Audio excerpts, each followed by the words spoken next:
ये देशद्रोही बता देंगे तो FIR होगी। देखो ना, देशद्रोही तो बात अलग होगी, इसमें FIR होगी, आपको गिरफ्तारी होगी, सजा होगी आपको।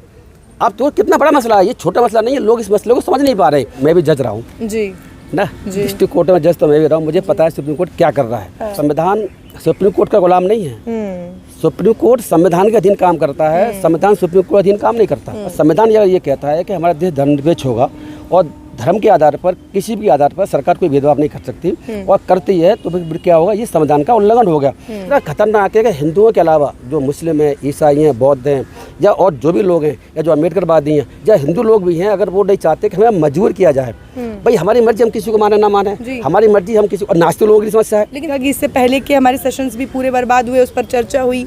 लोगों का कहना था कि तमाम बहुत सारे मुद्दे हैं इस देश में जिस पर चर्चा होनी चाहिए संसद में, पर संसद चर्चा करती है कि वंदे मातरम को कैसे उसका उचित दर्जा दिया जा सके, और अब तो उचित दर्जा दे दिया सरकार ने, पास भी हो गया, कानून बन चुका है कि अगर आप उसको नहीं प्रॉपर राष्ट्रगान की तरह सम्मान देंगे तो 3 साल की सज़ा है, जुर्माना है, वो आप पर अब हो जाएगा। आपने इसको लेकर क्या कंप्लेंट की है, रिट पिटीशन क्यों फाइल की है, वो बताइए। देखिए, ऐसा है कि ये 6 तारीख है इस महीने की, जिस दिन राष्ट्रपति ने साइन किए उस एक्ट पर, अमेंडमेंट एक्ट पर, जो कि अब कानून बन गया 6 तारीख से। मेरा अपना मानना ये है कि 6 तारीख वो डेट है 1950 के बाद, जो ये बताती है कि देश में एक तो धर्मनिरपेक्षता खत्म हो चुकी है, हिंदू राष्ट्र लागू हो चुका है, और मनुस्मृति भी लागू हो चुकी है। ये बात मैं इसीलिए कह रहा हूँ कि जो आपने से कहा वंदे मातरम का जो गीत था, उसको अब जो जनगण मन के बराबर रख दिया गया है। ये रखा ही नहीं जा सकता था। इसके पीछे हिस्टोरिकल कॉन्टेक्स्ट है। ये लड़ाई आज से नहीं चल रही है, ये लड़ाई बहुत लंबे समय चल रही है। 1935-37 के आसपास तो उसमें यहाँ तक हो गया था कि मुसलमानों ने पर्ची बंटवाना शुरू कर दिया, और हिंदुओं ने मस्जिदों के बाहर जाकर के ये वंदे मातरम गाना शुरू किया। झगड़ा हुआ, हंगामा मचा। तो जवाहरलाल नेहरू बहुत से मिनिस्टर थे, उन्होंने जब बैठने के बाद में डिसाइड किया तो उन्होंने ये पाया, और रविन्द्रनाथ टैगोर ने भी इस बात को कहा था कि भाई 6 स्टैंजा गाना ये दूसरे धर्म के लोगों को इसमें प्रॉब्लम खड़ी करेगा, हमें नहीं गाना चाहिए। उनका भी यही कहना था। उन्होंने पहली बार जब गाया था, उसके बाद उनका भी विचार चेंज हो गया। तो हमें समझने की जरूरत है आखिर ये कितना प्रॉब्लमेटिक है। संविधान कैसे इस 6 तारीख ने ख़त्म कर दिया। आज तक मेरी समझ के अकॉर्डिंगली ऐसा कोई लॉ नहीं था जो कि आपको हिंदू देवी देवताओं को नाम ना बोलने पर अपराध बनाता हो। ऐसा कभी नहीं था, क्योंकि हम एक धर्मनिरपेक्ष देश हैं, इसलिए नहीं था। लेकिन इस कानून ने, जैसे आपने बताया, मैं पहले ही बता दूं कि इसमें हंगामा पार्लियामेंट में रहा और सरकार चाहती थी और लागू कर भी दिया, क्योंकि हिंदू राष्ट्र का एजेंडे के तहत ये काम चल रहा है, इसीलिए सरकार इसको लागू करना चाहती थी। अब देखो, आप देख रहे होंगे वंदे ट्रेन, वंदे भारत, सारा वंदे को चल रहा है। वो वंदे इसीलिए चल रहा है कि उसके पीछे जो है हिंदुओं का एजेंडा है, हिंदू राष्ट्र का एजेंडा है, उसको पूरा करने की कोशिश चल रही है। तो अब हो गया। देखो, मैं आपको 2-3 बार बताता हूँ कि जो आखिर इसमें प्रॉब्लम है क्या। जो बाकी जो 6 स्टैंजा वाली, पहले 2 स्टैंजा बोले जाते थे, 6 स्टैंजा, पूरे 4 स्टैंजा नहीं बोले जाते थे। आखिर क्यों नहीं बोले जाते थे, इसके रीजन क्या है, मैं आपको बताता हूँ कि इसका रीजन है क्या। देखिए, ऐसा है कि आखिर ये प्रॉब्लमेटिक है कैसे। इसके 2 स्टैंजा छोड़ता हूँ, बाकी मैं 3 स्टैंजा में से 2 स्टैंजा पढ़ता हूँ जो कितने प्रॉब्लमेटिक है। वो स्टैंजा, ये देखो, जो 5वां स्टैंजा है, चौथा, वो बड़ा खतरनाक स्टैंजा है। मैं खतरनाक इसीलिए कह रहा हूँ कि वो हमें ये मजबूर करता है कि हम सरस्वती की और दुर्गा की स्तुति करें। देखो, इसमें लिखा हुआ है कि तुम्ही विद्या तुम्ही धर्मा, तुम्ही हरदी तुम्ही मरमा। आगे लिखा हुआ है कि आगे तुम्हारी प्रतिमा गढ़ी मंदिर वंदे मातरम। तो इसमें आगे भक्ति की और शक्ति की बात आ रही है, माँ शक्ति, माँ भक्ति। आगे तुम्ही ही दुर्गा तुम्ही 10 प्राणी दारिणी। तो दुर्गा का, सरस्वती का नाम, और जो है हम इन नामों को आखिर बोलने के लिए या उसके मजबूर क्यों किया जाएगा। देखो, ये बात समझने की जरूरत ये भी है कि आखिर जो है कैसे ये दलितों के भी अगेंस्ट है। खाली ऐसा नहीं है कि मुस्लिम बाकी लोगों के अगेंस्ट है, क्योंकि बाबा साहब ये कह के गए थे कि भाई हम जो है हमारा अपना अलग सिस्टम है, बुद्धिज्म को मानते हैं, उसके अलावा हिंदू धर्म के खिलाफ, हिंदू धर्म के देवी देवताओं ने बोलने का मना किया था। अब क्या होगा कि अब दलित भी अगर इसको बोलेगा नहीं, सम्मान दर्शित नहीं करेगा, और हर जगह मैंडेटरी है। बात समझने की ये भी है कि कंपलसरी है स्कूलों में, बहुत सी जगह जहाँ बने, राष्ट्रपति आएगा, प्रधानमंत्री आएंगे, कॉलेजों में वहाँ बजाया जाएगा। आपको यही पता होगा कि जनगण मन, आप कह रहे हैं कि जनगण मन के बराबर सम्मान दिया गया है, जनगण से ज़्यादा सम्मान दिया जाएगा। वो कैसे? क्योंकि इसी नियम में जो अमेंडमेंट एक्ट अब लागू हुआ है, उससे पहले ही जनवरी में उन्होंने एक सर्कुलर इशू किया था, फिर जुलाई में इशू किया इसी साल में। उसमें ये कर दिया था कि जनगण मन से पहले वंदे मातरम गाया जाएगा। मतलब क्रम क्या है, क्रम भी बदल दिया उन्होंने। ये इम्पोर्टेंट, उनके लिए राष्ट्रीय गीत इम्पोर्टेंट है, राष्ट्रीय गान इम्पोर्टेंट है ही नहीं। और अब मैंने ये भी देखा, आजकल से मैं मीडिया में देख रहा हूँ कि जो 15 अगस्त को सबसे पहले क्या गाया जाएगा, वंदे मातरम ही गाया जाएगा। और जो जनगण मन जो है वो बाद में गाया जाएगा। तो यहाँ भी बनते, और ये भी मैं देख रहा हूँ शायद 1.5 साल के इतिहास में पहली बार ऐसा होगा कि यहाँ पर इस तरह का कोई गीत गाया जाएगा। तो आप समझिए कि भारतीय जनता पार्टी आखिर क्यों इस पर इतनी ज़्यादा आक्रामक है, क्योंकि उनकी हिंदू राष्ट्र को एजेंडा है, वो इसको बिना हिंदू राष्ट्र को संविधान में कन्वर्ट किए हुए वो इसको लागू करना चाहती है। तो ये इतना खतरनाक है कि हिंदुओं के अलावा जो मुस्लिम हैं, ईसाई हैं, बौद्ध हैं, या और जो भी लोग हैं, या जो अम्बेडकरवादी हैं, या हिंदू लोग भी हैं, अगर वो नहीं चाहते कि हमें मजबूर किया जाए, भाई हमारी मर्जी हम किसी को माने ना माने, हमारी मर्जी हम किसी, और नास्तिक लोगों की समस्या है। लेकिन आपने रिट पिटिशन फाइल की है, आपने ये जो पॉइंट्स उठाए हैं, ये वही सुप्रीम कोर्ट है जहां आस्था के आधार पर फैसले हुए हैं, जिन्होंने आस्था के आधार पर, बहुसंख्यकों के आधार पर कि भाई राम मंदिर ज़्यादा लोगों की आस्था जुड़ी हुई है तो हम उनको दे देते हैं वो आस्था। जबकि अगर फैक्ट की बात की जाए तो खुद सुप्रीम कोर्ट ने कहा था कि फैक्चुअली हमें कुछ नहीं मिला इसमें ऐसा कि वहाँ पहले राम मंदिर था। वो एक अलग बात है, उन्हें सबूत नहीं मिले, उस बात के साक्ष्य नहीं मिले, लेकिन आस्था के आधार पर उन्होंने फैसला दे दिया। तो इस सुप्रीम कोर्ट से आपको कितनी उम्मीदें हैं कि वो आपके इस पॉइंट को समझेगी? देखिए ऐसा है कि क्योंकि आप ये भी समझें कि सुप्रीम कोर्ट मैं भी जज रहा हूँ जी ना, डिस्ट्रिक्ट कोर्ट में जज तो मैं भी रहा हूँ, मुझे पता है सुप्रीम कोर्ट क्या कर रहा है। लेकिन सवाल दूसरा है, सवाल ये है कि संविधान सुप्रीम कोर्ट का गुलाम नहीं है। सुप्रीम कोर्ट संविधान के अधीन काम करता है, संविधान सुप्रीम कोर्ट अधीन काम नहीं करता। पहले आप ये समझने की जरूरत भी है, अगर संविधान हमें अधिकार देता है और संविधान ये कहता है कि हमारा देश धर्मनिरपेक्ष होगा और धर्म के आधार पर, किसी भी आधार पर सरकार कोई भेदभाव नहीं कर सकती, और करती है तो फिर क्या होगा, ये संविधान का उल्लंघन हो गया। आपको एक बात और समझने की जरूरत है कि 1973 में केशवानंद भारतीय केस में इसी सुप्रीम कोर्ट ने 13 जजों की बेंच ने ये कहा है कि जो धर्मनिरपेक्षता है संविधान की बेसिक स्ट्रक्चर है, इसको पार्लियामेंट के सारे एमपी मिलकर के भी इसको खत्म नहीं कर सकते। सब तक संविधान है तब तक बेसिक स्ट्रक्चर रहेगी, यानी धर्मनिरपेक्षता रहेगी, नंबर 1। और उसी बात को फिर 1983 के आसपास एक जो है नाम के केस का बोल रहा हूँ, उसमें 9 जजों की बेंच से रिट्रीट किया हुआ है और अब तक वो चला आ रहा है। तो संविधान जो हमें इजाज़त देता है उसकी शक्तियों का प्रयोग करते हुए हम सुप्रीम कोर्ट में आए हुए हैं। हमें चीफ जस्टिस इंडिया सूर्यकांत से कोई उम्मीद नहीं है, हमें पता है, लेकिन फिर भी हमारा अधिकार है, हमारे अधिकार को दायर करने से हम रोक नहीं सकते। और देखो, राम मंदिर का मुद्दा अलग मुद्दा है। राम मंदिर का मुद्दा हिंदू मुस्लिम के बीच में था, ये हिंदुओं के लोग भी इसके अगेंस्ट है बहुत सारे। जवाहरलाल नेहरू हिंदू नहीं थे क्या? मुझे बता, जवाहरलाल नेहरू तो हिंदू नहीं थे क्या? बाकी जवाहरलाल नेहरू कैबिनेट में जितने मिनिस्टर थे वो हिंदू नहीं थे क्या? वो सब हिंदू थे ना, ज़्यादातर मोस्ट ऑफ हिंदू थे। उन्होंने भी जो है बाकी स्टेंजा को वो दर्जा नहीं दिया तो देना चाहिए था। दो स्टेंजा थे, उनको ही वो दर्जा नहीं दिया गया, जो दर्जा राष्ट्रगान को दिया। इसके पीछे हिस्टोरिक कॉन्टेक्स्ट ये समझने की जरूरत है। तो इसलिए हम अपने अधिकारों के लिए संविधान का सहारा लेकर इस कोर्ट के पास आए हैं, और कोर्ट हमें उम्मीद है हमारे बात सुनेगा, और नहीं सुनेगा तो हम भी तैयार हैं। जी, 15 अगस्त बस आने ही वाला है। 15 अगस्त के लिए ही तैयारी की गई थी कि मानसून सत्र में ये इसको पारित कराया जाए, कानून बनाया जाए, और फिर 15 अगस्त पे पूरे देश के सामने पूरे जो 6 स्टेंजाज हैं उनको पहली बार लाल किले की प्राचीर से पूरे देश के सामने आप इसको चलाएंगे, बजाएंगे, और सबको इसका सम्मान करना पड़ेगा। अब तक जो लोग इस पर बहस करते आए हैं कि नहीं, क्योंकि इसमें एक देवी की बात की जाती है, देवी का रूप बताया जाता है देश को, या उस तरह से प्रस्तुत किया जाता है, तो मुसलमान नहीं कर सकते। जैसे आपने दलितों की बात की, आदिवासियों की बात की, जो कि अपने जंगल में जिन चीज़ों से उन्हें उनकी जीवन मिलता है उन्हीं को वो अपना भगवान मानते हैं, उसके अलावा वो किसी को नहीं मानते। लेकिन उन्हें अब मानना पड़ेगा, उन्हें देवी, दुर्गा, सरस्वती सबकी आराधना करनी पड़ेगी वंदे मातरम के आधार पर। तो उस दिन से पहले आपको लगता है सुप्रीम कोर्ट में आपकी ये बात रखी जाएगी? 15 अगस्त की तो तैयारी हो चुकी है सरकार की। देखिए, ऐसा है, मुझे उम्मीद थोड़ी कम है, लेकिन मैं एक बात और बता दूं पहले आपको कि ये जो जनवरी में जो इन्होंने सर्कुलर लेकर के आए थे, उस सर्कुलर को चैलेंज एक मुस्लिम ने किया था। मार्च में केस की सुनवाई इसी सुप्रीम कोर्ट में होती है, तो सुप्रीम कोर्ट ये कहता है कि भाई इसमें ये कंपलसरी नहीं है, ये पनिशेबल ऑफेंस नहीं है, तो इसलिए इसको आप वापस ले लीजिए। तो उन्होंने विड्रॉ कर लिया था क्योंकि पनिशेबल ऑफेंस नहीं था। आप बोलिए मत बोलिए, अब वो पोजीशन नहीं है। मैंने वो जजमेंट का जिक्र, सुप्रीम कोर्ट के व्यू का जिक्र मैंने इस केस में रिट पिटीशन में ये भी किया हुआ है कि इसी कोर्ट ने मार्च में ये कहा था कि क्योंकि पैनल ऑफिस नहीं बनाया गया है इसलिए कोई ज़रूरत नहीं है, इसमें कोई आपके अधिकार छीनते नहीं है। लेकिन अब वो अधिकार खत्म हो चुके हैं और क्रिमिनल ऑफिस बन चुका है। ऐसी स्थिति में हमें अधिकार है और हम इसको उठा सकते हैं। मुझे पूरी उम्मीद है हमारी सुनवाई इस पर प्रभावी तरीके से होगी, और जो भी संविधान राहत है उसके तहत हम अपना इस्तेमाल कर रहे हैं। और सुप्रीम कोर्ट क्या डिसीजन लेता है मुझे नहीं पता। और देखो, मुझे तो ऐसे भी लगता है कि पहले क्या हुआ था कि सुप्रीम कोर्ट ने कह दिया था भाई कि सेकुलरिज्म बेसिक स्ट्रक्चर है जी, लेकिन आपको ये पता होगा राष्ट्रपति जो उससे पहले थे, क्या नाम था उनका, रामनाथ कोविंद, नहीं उनके बाद जो भी हट गए उपराष्ट्रपति धनखड़ साहब ने, और जो पहले लॉ मिनिस्टर थे अब जो दूसरे क्या नाम रिजिजू, इन्होंने बहुत कोशिश करी इस बात के लिए कि संविधान की धर्मनिरपेक्षता या संविधान की बेसिक स्ट्रक्चर कंसेप्ट या असंवैधानिक है, और ऐसा उन्होंने बार बार कहना शुरू किया। हो सकता है कि यहाँ पर इस वक्त जो है कोर्ट के जो जिस तरह के CJI जैसे डिसीजन ले रहे हैं, ऐसा संभव है कि वो उसको भी 13 जजों की बेंच के ना मान करके वो 15 जजों के 5 मैटरों को रेफर कर दें। ऐसा मैं कई से केस में देख रहा हूँ कि जो पुराने जजमेंट पहले आए हुए हैं, जो कि एक संविधान के अकॉर्डिंगली आए हुए हैं, जो जजों उनको पलटा गया है। तो ये भी संभव है कि क्योंकि वो बेसिक स्ट्रक्चर की कहानी सरकार को सूट नहीं करती, धर्मनिरपेक्षता की कहानी सरकार को सूट नहीं करती, संभव है कि CJI बड़ी बेंच कॉन्स्टिट्यूट कर दें जिससे कि वो जजमेंट 13 जजों वाला था उसको पलटा जा सके। ये भी संभव है।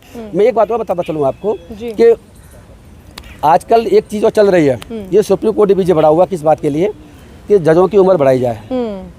पता नहीं आप लोग नोटिस किया कि नहीं है। तो डिस्ट्रिक्ट कोर्ट के जजों की उम्र वो 61 या 62 60 होती है अभी तक, 61 62 करने के उसमें है।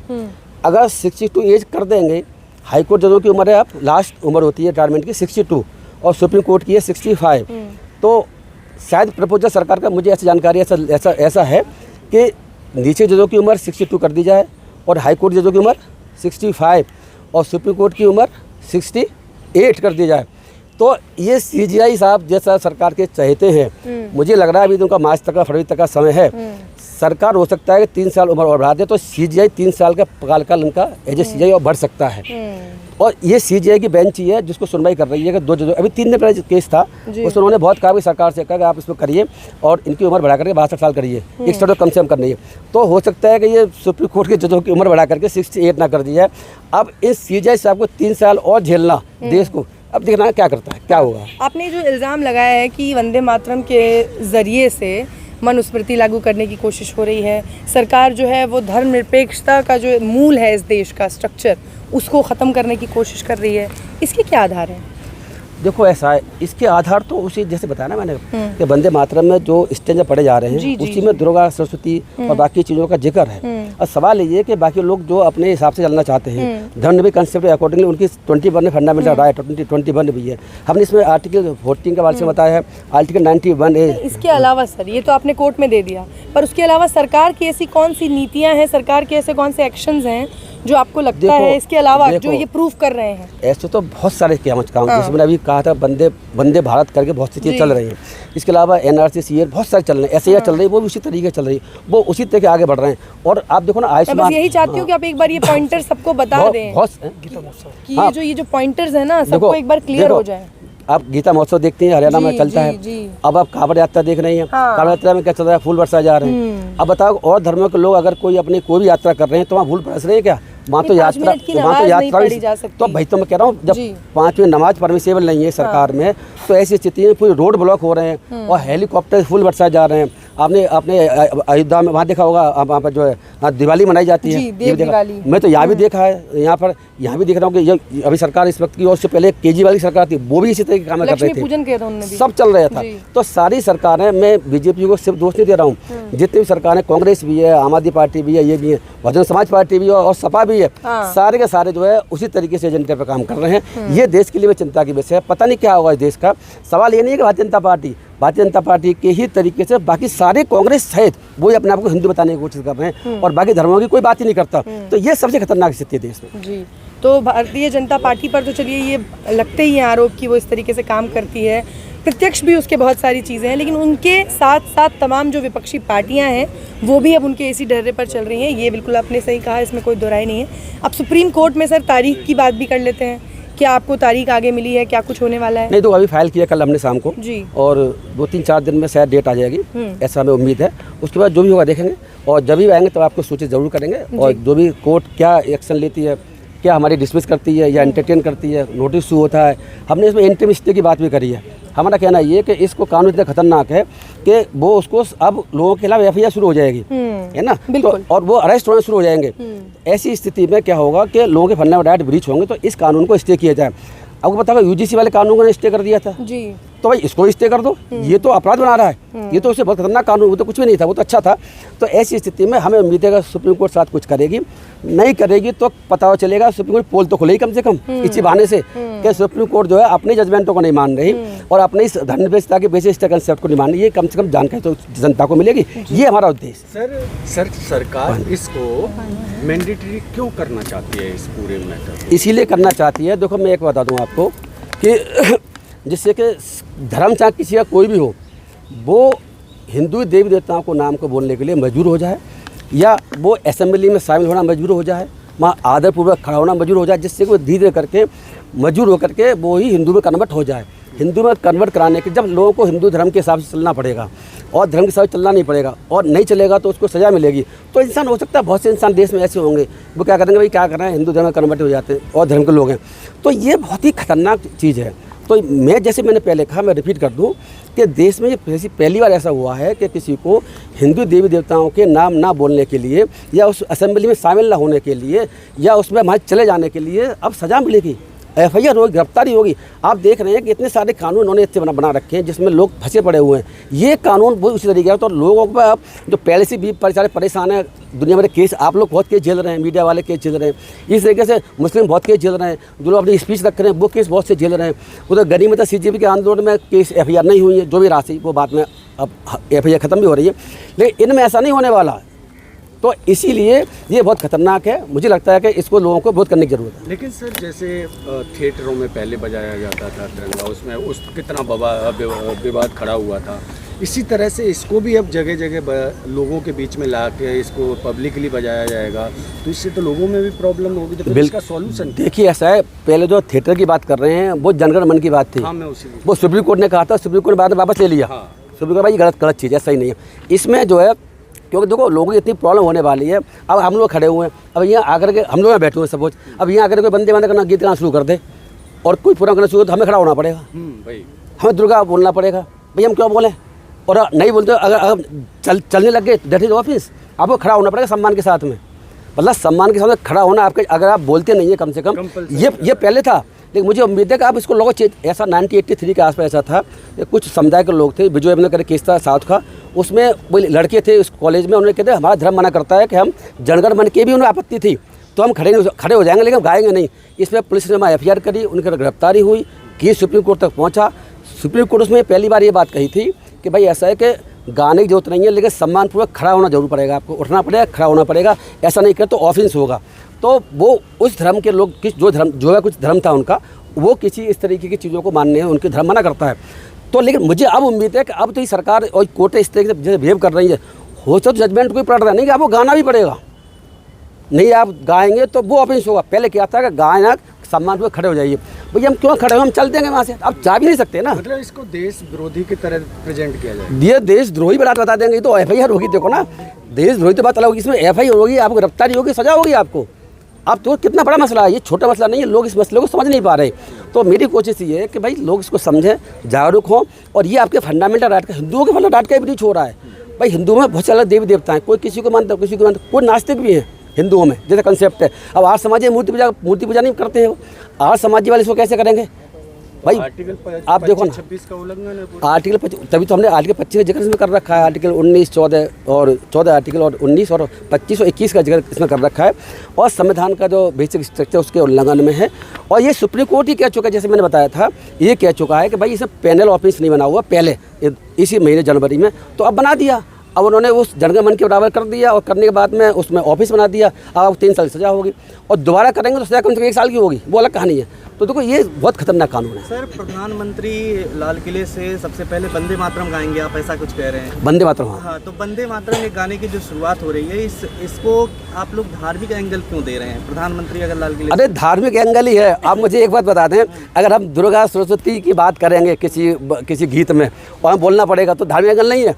आप मुझे बता दें कि आपने उत्तर प्रदेश में कई राज्यों में देखा होगा, बाकी स्कूलों में जो कविता बोलने पर, अगर कविता की मुस्लिम ने भी गाई है, उसे बोलने पर वो रोक लगाई जा रही है। और यहाँ अगर मुझे बता दो, अगर कांग्रेस की सरकार जहाँ पर है और सरकार है, कि उन्हें हिम्मत है वो ऐसा कोई कानून लेकर के आए हैं जहाँ पर के मुस्लिम का नाम, अल्लाह का नाम हो, उसको बोलने के लिए मजबूर किया जाए। अगर ऐसा होता है देश में हंगामा मच जाता। बात समझ रहे हैं? तो इसीलिए ये धार्मिक एंगल ही है। अगर किसी भी गीत में अगर उसमें दुर्गा का जिक्र है, मातृभूमि के रूप में अगर देवी का जिक्र है, सरस्वती का जिक्र है, तो वो धार्मिक है। तो धार्मिक बोलने के लिए मजबूर, तो धार्मिक आप अपनी मर्जी से मानिए मत मानिए, वो डिफरेंट एंगल है, लेकिन ना बोलने पर आपको या आपको वहाँ सम्मानपूर्वक खड़ा होने पर या असेंबली छोड़ के चले जाने पर अपराध होगा, तो इससे हमारी प्रॉब्लम है। सुप्रीम कोर्ट में आपने क्या मांग की है इसको लेकर? हमने सुप्रीम कोर्ट मांग ये की थी, ये तो ऐसा हुआ है कि 2026 का prevention of national honour act amendment act 2026 का, इसको हमने कहा कि ये अनकॉन्स्टिट्यूशनल, इसको रद्द किया जाए। इसको असंवैधानिक डिक्लेयर कराने की हमने बात करी है, और अगर सुप्रीम कोर्ट ये डिक्लेयर कर देगा तो ये अमेंडमेंट खत्म हो जाएगा, जनगण मन वाली कहानी रहेगी सिर्फ। हमने इतना बात की है। जो साउथ में जो राज्य हैं उनके ऊपर भाषाई रूप से क्या अफेक्ट पड़ेगा इस पर? क्या प्रॉब्लम? देखो, ऐसा भाषाई के रूप में तो ना देखें, धार्मिक रूप से देखने की आवश्यकता, भाषा का कोई इशू नहीं है, लेकिन भाषा के इशू ऐसे हो सकते हो कि इसकी लैंग्वेज बंगाली में लिखा गया था पहले, लैंग्वेज इस तरह की है और हमें भी बोलने में दिक्कत आती है, तो भाषा का इसमें ऐसे इशू नहीं है, लेकिन धार्मिक रूप से हमारे जो फंडामेंटल राइट है उसका निश्चित रूप से ये उल्लंघन है, इसीलिए हमने इसको चैलेंज कर रखा है। एक मुद्दा जो अभी हर वक्त उठाया जा रहा है शुरू से ही, कि इस्तीफे को लेकर के अमित शाह और तमाम लोग मोदी जी से माफ़ी की मांग की जा रही है, और इसी बीच ये मुद्दा आ गया है, तो क्या लगता है कि मुद्दा अब डाइवर्ट हो जाएगा या लोग जो है इसको उठाएंगे? देखो, पहले लोगों को पता तो उठाने से पहले प्रॉब्लम क्या है कि आप पॉलिटिकल पार्टियाँ तो सारी समर्थन में स्कीम है, कोई विरोध नहीं कर रही, कोई खास किसी का विरोध नहीं है, वो विरोध करेंगे तो लगेगा हमारे वोट कट जाएंगे।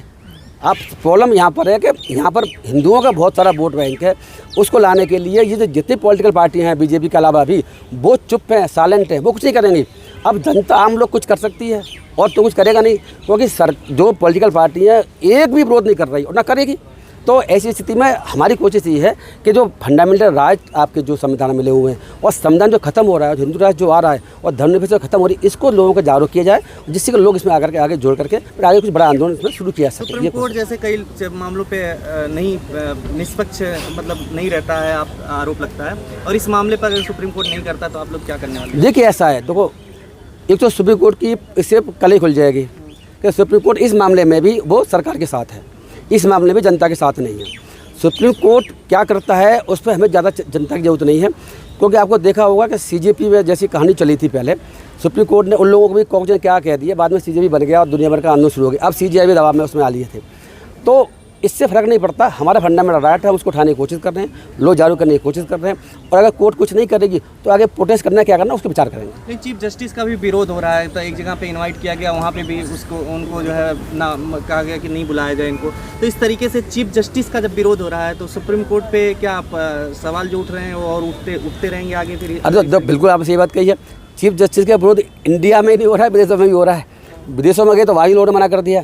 इंडिया में अभी जो है टिस ने पहले मना कर दिया था, मुंबई की जो यूनिवर्सिटी थी, अभी जो है कौन सी यूनिवर्सिटी है जिसने मना किया, हैदराबाद यूनिवर्सिटी नालसर, उसने मना कर दिया। हम इनके हाथों से नहीं लेंगे, और वास्तव में इनके हाथों से लेना भी नहीं चाहिए, इसमें तो डाउट ही नहीं है। जितने भी जो लॉ इंस्टीट्यूट हैं, लॉ यूनिवर्सिटी कॉलेजेज हैं, जहाँ भी सीजीआई जा रहे हैं, इनके हाथ से बिल्कुल नहीं लेंगे, इनका विरोध होना चाहिए। मैं इसके पूरी तरह फेवर में हूँ।